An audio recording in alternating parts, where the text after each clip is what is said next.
Hello students, last class में हमने product of vector के बारे में स्टडी की।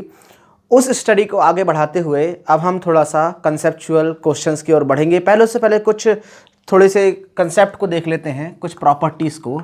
हमने देखा कि हमने एक जगह यूज़ किया था a dot B is equal to B dot A. ये हमने प्रूफ किया था, हमने इसको यूज़ किया था। हम क्या करेंगे, इसे वेरीफाई करके देखेंगे कि ऐसा होता है कि नहीं होता है। ठीक है, तो ज़रा ध्यान दीजिएगा। मान लेते हैं आपके पास क्या है, एक वेक्टर ए है, ये है आपका वेक्टर ए, ठीक है। और ये मान लेते हैं कौन सा है, आपका वेक्टर बी है। Is that clear? तो इसके बीच का एंगल मान लो ये थीटा है। एंगल कितना है आपका, थीटा है। तो ऑब्वियसली ये वाला जो एंगल होगा, ये वाला एंगल, ठीक है ना, कितना होगा भाई अपना 360 minus theta. You understand this one very easily.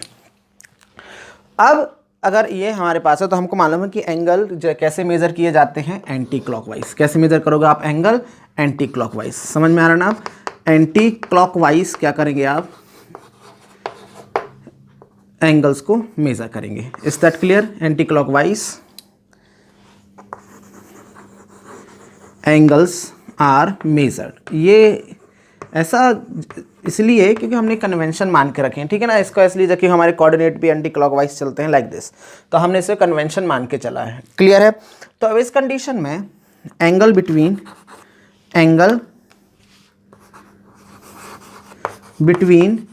Vector A and vector B is कितना है भाई, theta, because anticlockwise. Are you getting what I am saying? So just say think that, तो कितना होगा, A dot B is equal to कितना होगा, ए B cos theta. हम जानते हैं ऐसा कुछ होता है, इक्वेशन नंबर 1 मान लेते हैं। And if angle between vector B and vector A is कितना होगा अपना भाई यहाँ पर 360 माइनस थीटा। समझ पा रहे ना, 360 माइनस थीटा। तो कितना होगा अपना B dot A is equal to B A cos कितना होगा 360 माइनस थीटा। ये दोनों तो मैग्नीट्यूड है, जैसे 3 4 4 5 ऐसा कुछ, तो इसको ऐसा भी लिखा जा सकता है, कोई दिक्कत तो है ही नहीं। और कॉस 360 माइनस थीटा कितना होता है, फोर्थ क्वाड्रेंट में आपको पता होगा कितना होगा कॉस थीटा। अगर आपको नहीं समझ में आता है तो आप ट्रिग्नोमेट्री का मेरा लेक्चर देखिए, वहाँ पर आपको क्लियर हो जाएगा। तो कितना हो जाएगा B dot A, equation number 2 by equation 1 and 2,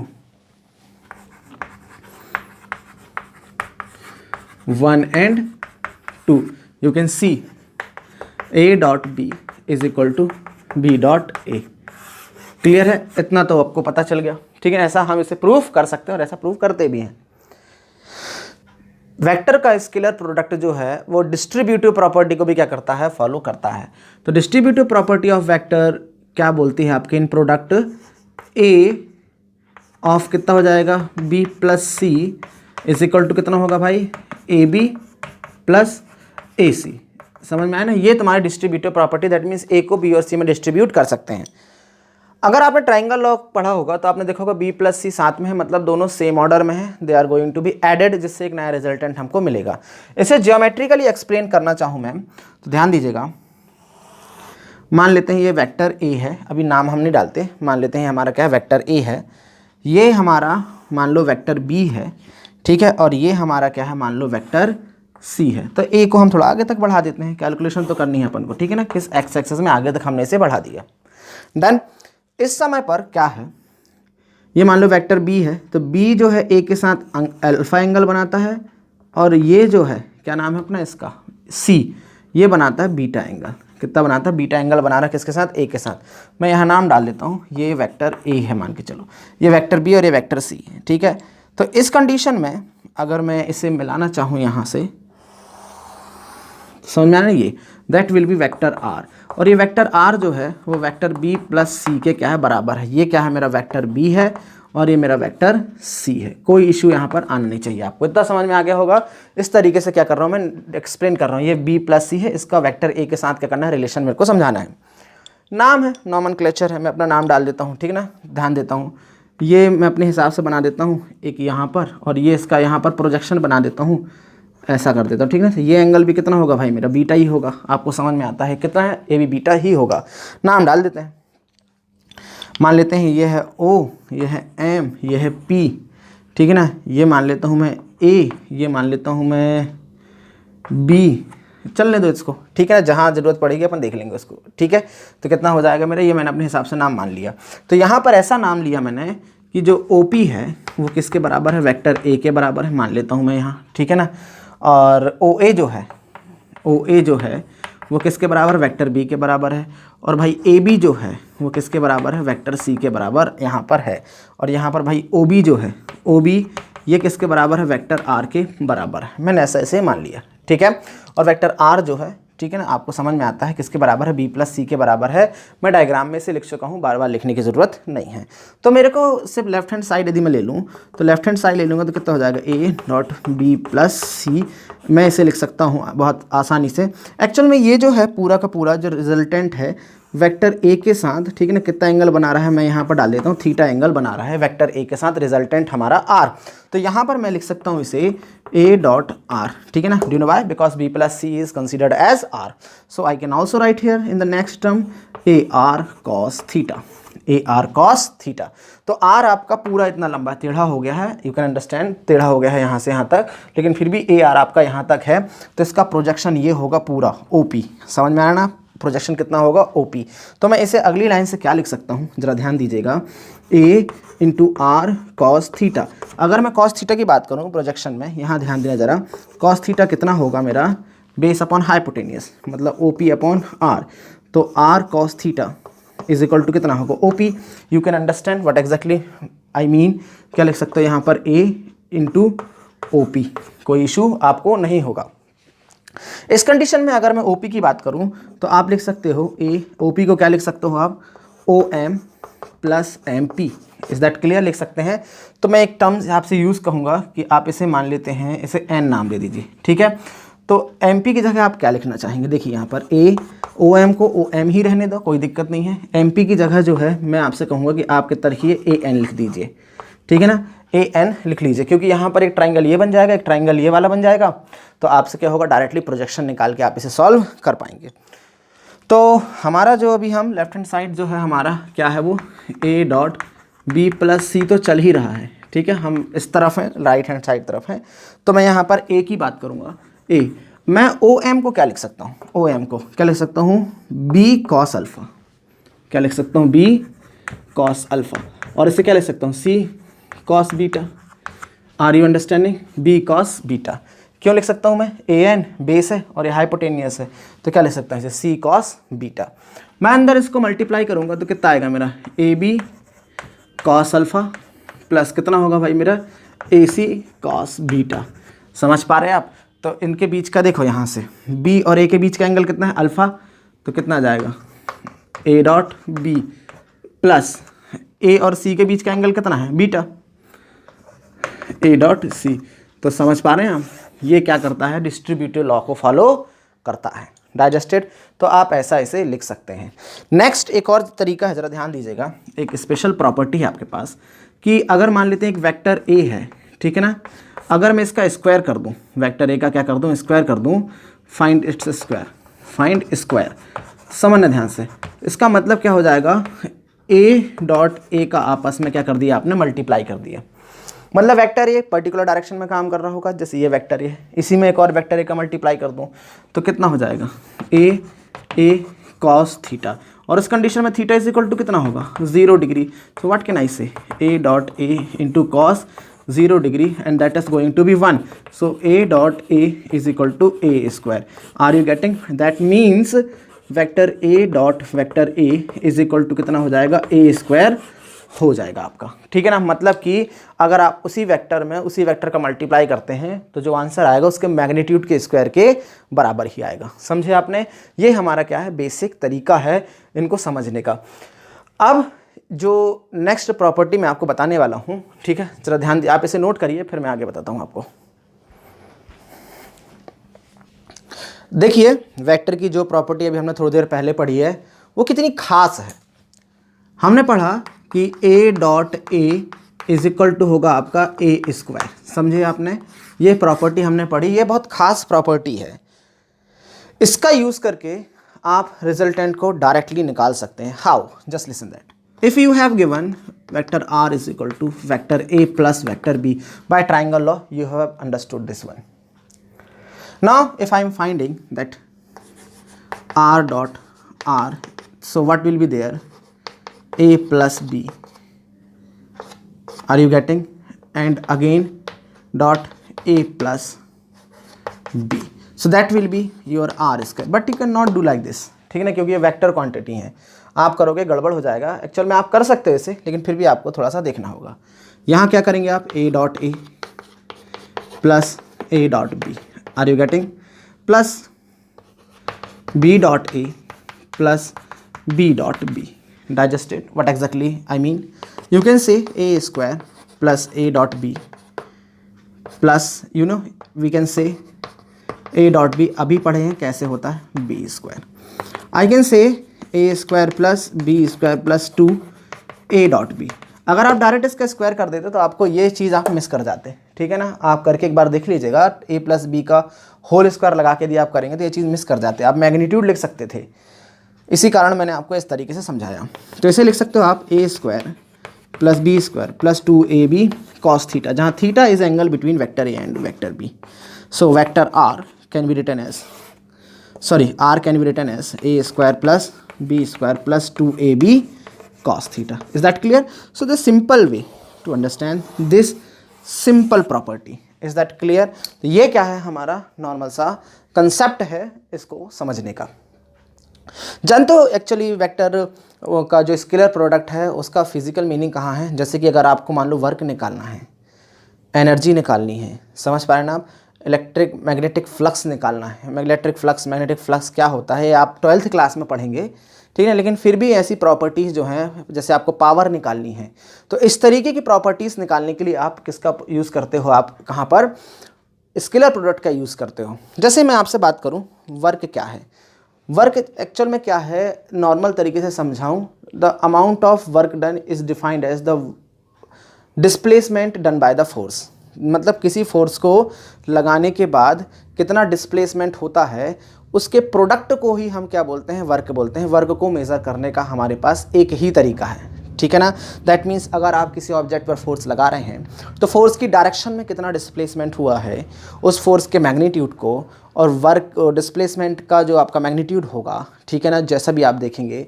उनका जो प्रोडक्ट आएगा उसी को क्या करना है, आपको यूज़ करना है किसके फॉर्म में, वर्क के फॉर्म में आप उसे बताएंगे। जैसे कि मान लीजिए आपके पास एक ब्लॉक रखा हुआ है ऐसा, ठीक है, इस पर आपने फोर्स लगा दिया, कितना, कैसे भी फोर्स लगा दिया आपने, मान लो इस डायरेक्शन में आपने फोर्स लगाया F, समझे, और डिस्प्लेसमेंट भी भाई इसी डायरेक्शन में हो गया, तो उस समय जो वर्क होगा वो होगा आपका F डॉट डी के बराबर होगा, और इस कंडीशन में होगा एफ डी कॉस थीटा, जहाँ थीटा जो है इस कंडीशन में 0 डिग्री होगा। Do you know why, because object जो है उसी डायरेक्शन में मोशन कर रहा है जिस डायरेक्शन में फोर्स लगाया गया है।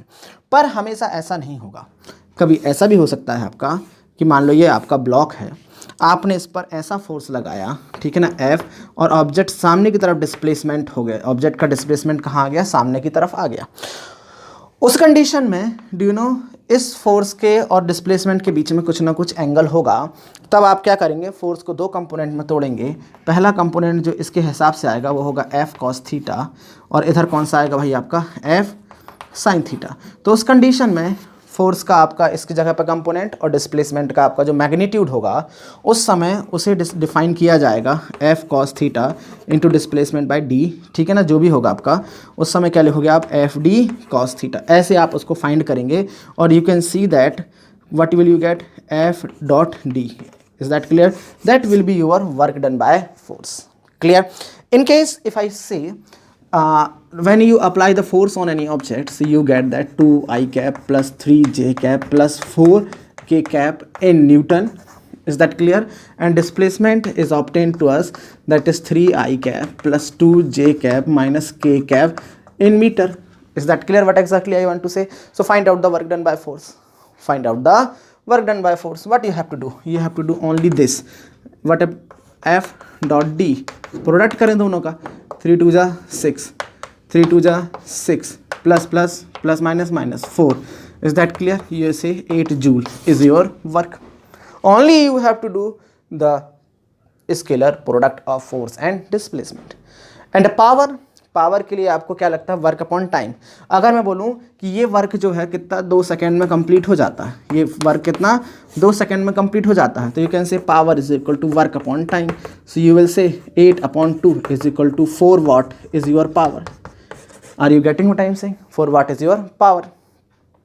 So that is the simple way to understand the vector product. Is that clear? And to define the work done by force.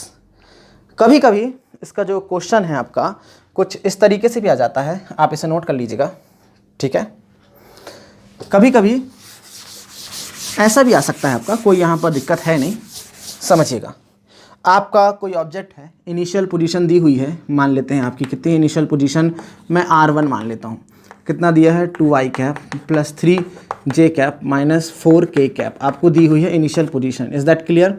And final position force लगाने के बाद F फोर्स जब आपने लगाया तो उसकी पोजीशन आपको मिल गई 4i cap plus 7j cap plus 2k cap, आपको नई पोजीशन ये मिल गई। कितना फोर्स लगाया आपने, F इज इक्वल टू मान लेते हैं 8i cap plus 6j cap और प्लस 9k कैप, न्यूटन में आपने सब फोर्स लगा दिया, तो आपका ऑब्जेक्ट यहाँ से यहाँ डिस्प्लेस हो गया, मतलब ये पोजीशन से इस पोजीशन में चेंज हो गया। So what you have to do, you have to do work done by the force. That means you have to calculate the work done by the force. So what you have to do here, you will have to find out the displacement. Displacement can be say कितना, vector del r, you can say r2 minus r1, you can say this one vector d also if you think, if you desire. So you can write vector d is equal to delta r, that means r2 minus r1. Subtract that one, you can subtract easily. What can you say, you can say that इधर से घटा दो इसको, 2i cap plus 4j cap plus 6k cap, ये आ गया आपका भाई आपका मीटर में, समझे क्या आ गया आपका यहाँ पर मीटर में। Is that clear? आप सब्सट्रैक्ट कर लीजिएगा, r2 माइनस r1 इतना आएगा। कितना आ गया, वेक्टर डी। डिस्प्लेसमेंट को वहाँ मैंने डी से शो किया था, यहाँ भी डी से कर देता, कोई दिक्कत है नहीं। तो work done is equal to कितना होगा, एफ डॉट डी, प्रोडक्ट करते आएगा एफ का इससे 16 प्लस कितना होगा भाई 24 प्लस कितना होगा 54, समझे आप, 94 जूल। समझे क्या आपने? नॉर्मल तरीके से था। अगर मान लो ऐसा होता, फोर्स और वेलोसिटी दे देते आपको, क्या दे देते, फोर्स और वेलोसिटी, तो पावर निकालना हुआ आपको, तो पावर जो है कितना होगा, पावर एक स्केलर क्वांटिटी है जो प्रोडक्ट होती है किसके बराबर, फोर्स और वेलोसिटी के प्रोडक्ट के बराबर होती है। आप डायरेक्ट उस समय इसको भी ऐसे कर से निकाल सकते हैं। So you can understand that what actually I mean for the scalar product. Is that clear? Just note it, then I will tell you to find the component of the vector along the another vector. Is that clear? Just note it. Now listen, we have to do something a different thing. यहाँ पर हम इस चीज़ को सोचेंगे कि मान लेते हैं हमारे पास a और b दो वेक्टर हैं, मैं बोलता हूँ आपको कि वेक्टर a का कंपोनेंट b के अलॉन्ग निकालो या वेक्टर बी का कंपोनेंट ए के अलॉन्ग निकालो, ऐसा भी क्वेश्चन आता है, ठीक है। तो आप समझिए ज़रा ध्यान से। मान लेते हैं आपके पास दो वेक्टर हैं, vector A and vector B, और आपसे इसका कंपोनेंट इसके अलॉन्ग पूछा जा सकता है या इसका कंपोनेंट इसके अलॉन्ग पूछा जा सकता है। बहुत आसान है। तो सबसे पहले एक बात ध्यान रखना, ए डॉट बी जो है मेरा नॉर्मल से कितना होता है, ए बी कॉस थीटा। आप इसे याद रखें, सिर्फ इतना, A B cos theta is equal to A dot B. No issue, this is the simple way. Is that clear? अब मैं पूछूं आपसे, find out the component of vector A along vector B. Is that clear? Find out the component of vector A along vector B. So what I have to do, component of vector A along vector B. कुछ नहीं करना है आपको, यहां देखो कितना होगा आपका, a cos theta is equal to A dot B upon b, आ गया आपका। Is that clear? ये आपका साधारण सा आंसर है। आप एक्चुअल में यही तो कहलाएगा ना, component of vector A along B, समझ गए आप। और इसे वेक्टर फॉर्म में, इन वेक्टर फॉर्म, ठीक है ना, इन वेक्टर फॉर्म क्या लिख सकता हूँ मैं, इसे लिख सकता हूँ A dot B upon B of B cap. समझे आप? ये मेरा क्या हो गया, वेक्टर फॉर्म में निकल के आ गया। क्लियर? ये उसकी डायरेक्शन भी जुड़ गई। क्योंकि ये भी एक स्केलर क्वांटिटी है, ये भी एक स्केलर क्वांटिटी है, इनका जो रेशियो आएगा वो भी स्केलर क्वांटिटी होगा। उसके साथ यदि मैं क्या कर दूं, एक डायरेक्शन को जोड़ दूं तो वेक्टर क्वांटिटी बन जाएगा।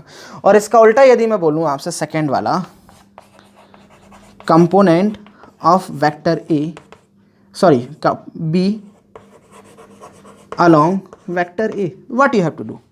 Nothing. B cos theta is equal to A dot B upon A. समझे? इन वेक्टर फॉर्म, इन वेक्टर फॉर्म कितना आएगा आपका? A dot B upon A of A cap. Is that clear? ये तुम्हारा वेक्टर फॉर्म में आ गया। जैसे एक वेक्टर है, मान के चलो vector A is equal to i minus 2j और B इज इक्वल टू है, मान के चलो i प्लस 2j। ये लो i प्लस 2j कर लेता हूँ मैं, नॉर्मल कंडीशन। मैं आपसे बोलता हूँ कि A का वेक्टर B के अकॉर्डिंग डायरेक्शन में निकालो, ठीक है ना। Find component of A along B। समझ में आ गया ना, B के अलॉन्ग पे निकालना है आपको। तो उस समय पे B की डायरेक्शन में निकालना है, ठीक है। तो मैं आपको मैग्नीट्यूड भी निकाल सकते हो आप, और उसका डायरेक्शन के फॉर्म में भी निकाल सकते हो। मैग्नीट्यूड निकालना है तो देखो ध्यान से क्या है, सबसे पहले तो आपको A डॉट बी तो लगेगा ही लगेगा। A डॉट बी तो कितना आएगा, I डॉट आई मतलब 1.11 माइनस कितना हो जाएगा भाई, यहाँ पर देखो 2.4 तो कितना आ जाएगा -3। मैग्नीट्यूड आपका कितना आ गया, -3। इतना समझ में आ गया आपको, कोई दिक्कत नहीं है। अब यहाँ देखो नेचुरली अगर मैं बोलूँ आपसे कि क्या निकालना है आपको, component of vector A along vector B, तो क्या होगा आपका A dot B upon B, A dot B upon B, जिसके अलॉन्ग निकालना उसको डिवाइड में कर दो। तो कितना आएगा भाई अपना, ये देखो -3 अपॉन बी की वैल्यू कितनी हो जाएगी, अब देखो ज़रा, ये स्क्वायर रूट ऑफ 3 आएगी, स्क्वायर रूट ऑफ 3। क्यों? क्योंकि इसका आप जब निकालोगे मॉडुलस तो 1 का स्क्वायर और प्लस 2 का स्क्वायर 5 आएगा, सॉरी कितना आ जाएगा ये 5, कितना आएगा 5। आप समझ रहे हैं कैसे, b जो होगा square root of 1 square plus 2 square, that means square root of 5। यहाँ पर 5 आ गया, ये आपका नॉर्मल सा क्या हो गया, component of vector a along component of vector b। But if I am asking that along the direction, direction को भी यदि मेरे को पुट करना पड़े, निकालना पड़े मेरे को, ठीक है ना, तो वेक्टर अलॉन्ग b निकालना पड़े मेरे को, क्या निकालना पड़े, वेक्टर अलॉन्ग b। तो उस समय क्या करूँगा मैं, ध्यान दीजिएगा, vector a dot vector b upon b of vector this. Is that clear? तो मेरे को मालूम है b कैप के लिए क्या लगेगा मेरे को, b अपॉन b, तो b कितना है भाई, i plus 2j upon b, बोले तो कितना हो जाएगा √3। समझे आप? तो इसमें क्या करना पड़ेगा मेरे को, फिर उस कंडीशन में इसकी वैल्यू कितनी है, देखो ज़रा कितनी है मेरे पास, -3 अपॉन √5 ऑफ कितना है भाई, यहाँ देखिएगा i plus 2j upon square root of 3। Is that clear? ये आपका आंसर है, चाहो तो आप इसे काट वाट देना आपको जैसा लगे, ठीक है ना। तो ये आपका क्या है, आपका नॉर्मल सा आंसर है, ठीक है। आप इस तरीके से वेक्टर का कंपोनेंट भी निकाल सकते हैं मैग्नीट्यूड में, और अगर आपको वेक्टर ही निकालना पड़े उसकी डायरेक्शन में तो you can calculate also with the help of this given फॉर्मूले। Is that clear? आप समझ में आया ना। अगर आपको सिर्फ क्या निकालना हो, कंपोनेंट अलॉन्ग वेक्टर बी, तो ये है, और vector along vector B you can calculate this one. Is that clear? This is the simple process. Are you getting what exactly I want to say? This is the thing, just note it, then I will move ahead. Just see another question. मान लेते हैं ऐसा कुछ दिया हुआ है आपको, vector A is equal to vector B plus vector C। समझ में आया आपको? ऐसा क्वेश्चन दिया हुआ है आपको, मान लेते हैं, और आपसे पूछा जाता है कि A और B के बीच का एंगल यदि थीटा है, A और B के बीच का एंगल कितना है, थीटा है। Angle between vector A and vector B is theta, find theta. Normal सा क्वेश्चन है, ऐसा कोई ज़रूरी नहीं कि आपका ऐसे ही फॉर्मूला हो, आपका a plus b plus C is equal to 0 हो सकता है, b is equal to a plus c हो सकता है, आप कैसे भी इसे लिख सकते हैं। Is that clear? 3 पैटर्न में है। अगर मान लेते हैं आपसे पूछा जाता है a और b के बीच का एंगल निकालना है, तो आपको कुछ नहीं करना, आपको क्या करना है, डायरेक्ट सॉल्यूशन में ध्यान देना। आपको सॉल्यूशन जब आपको मिलेगा तो आपको करना क्या है, आपको देखो दिया हुआ है आपको a is equal to b plus c, आपको जिन दोनों के बीच का एंगल निकालना उन दोनों को एक तरफ रखो। अब समझ में आ गया आपको, आप उन दोनों को एक तरफ रखें। अगर मैं पूछता आपसे ए और सी का निकालिए तो आप सी और ए के एक तरफ रखते, मैं बोलता हूँ आपको सी और बी के बीच का निकालें तो जैसे कहते ऐसा रह जाता। समझ पा रहे हैं ना आप? तो इस तरीके से क्या करना है, आपको पैटर्न को फॉलो करना है। अब दोनों का स्क्वायर कर दो, आप दोनों का क्या कर दो, आप स्क्वायर कर दो। A minus b is equal to c, इनका स्क्वायर कर दो तो मिलेगा कितना आपको, a square plus B square minus 2 a dot B. Are you getting? ध्यान रखना यहाँ पर ए स्क्वायर हो गया, इसी कारण इनमें स्क्वायर लग गया, लेकिन यहाँ पे स्क्वायर नहीं, इसी कारण ए डॉट बी लगा हुआ है अभी भी वेक्टर के साथ। और यहाँ कितना हो जाएगा, सी स्क्वायर। मेरे को इसके बीच का एंगल निकालना है, तो क्या मैं ऐसा लिख सकता हूँ इसे, 2 ए डॉट बी, समझ लो उस तरफ ट्रांसफ़र कर दिया, तो a square plus B square minus C square. Actual में इसको यहाँ ला लिया गया है और इसको यहाँ ले जाया गया है एक्चुअली। तो मेरे को मिलेगा यहाँ, ध्यान देना ज़रा, 2ab cos theta is equal to A square plus B square minus C square. Cos theta निकालना है ना, तो कितना आएगा, cos theta is equal to A square plus B square minus C square upon 2ab। And theta निकालना है ना, तो कितना करेंगे, theta is equal to cos inverse A square plus B square minus C square upon 2ab। कौन सी rocket science है, कुछ नहीं, बनना चाहिए आपको ये सारी चीज़ें। ठीक है, आप इतने बड़े एग्जाम की तैयारी कर रहे हैं, so you will have to do practice practice practice. इसके अलावा कोई काम आपको ज़रूरत नहीं है। क्वेश्चन कैसा भी क्यों ना आ जाए, दिमाग चलना चाहिए हमारा। कभी ऐसा भी आ सकता है क्वेश्चन कि मान लो a plus b is equal to c दिया हुआ है और दिया है कि a square plus B square is equal to c square दिया हुआ है, तो ए और बी के बीच का एंगल निकालो।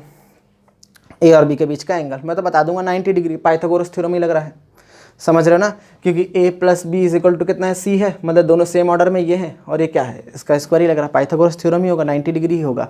चेक करके देख लेते हैं, ठीक है, ए और बी के बीच का एंगल। तो अब देखो ज़रा क्या होगा, मैं क्या करूँगा, इतना है a plus b is equal to c, square कर दो दोनों तरफ स्क्वायर देखो, तो ए प्लस बी का square is equal to c का स्क्वायर, तो कितना आएगा मेरा, a square plus B square plus 2 a dot B is equal to c square. Digested, तो कितना आएगा मेरा, इसको क्या लिख सकता हूँ मैं, देखो ज़रा, सी स्क्वायर लिख सकता हूँ, c square plus 2ab cos theta is equal to c square. So 2ab cos theta is equal to c square minus C square, that will be equal to 0। और जब इसको ट्रांसफर कराएंगे तो 0, तो cos theta is equal to कितना आएगा, 0। And cos theta 0 कितने पर होता है रे अपना, कॉस 90 पर, तो उसी समय पर थीटा इज इक्वल टू कितना आ जाएगा अपना, 90 degree. No issue, vector product is that clear, is 90 degrees, so we can say that both are, sorry, vector product is 0, so we can say that both vectors are mutually perpendicular to each other। देखो इस चीज़ को आपको क्या करना है, visualise करने की कोशिश करना है, एक्चुअल में यूज समझना है किसका, आपको स्केलर प्रोडक्ट का। Is that clear, note it, we will see it in next class. Now cross product.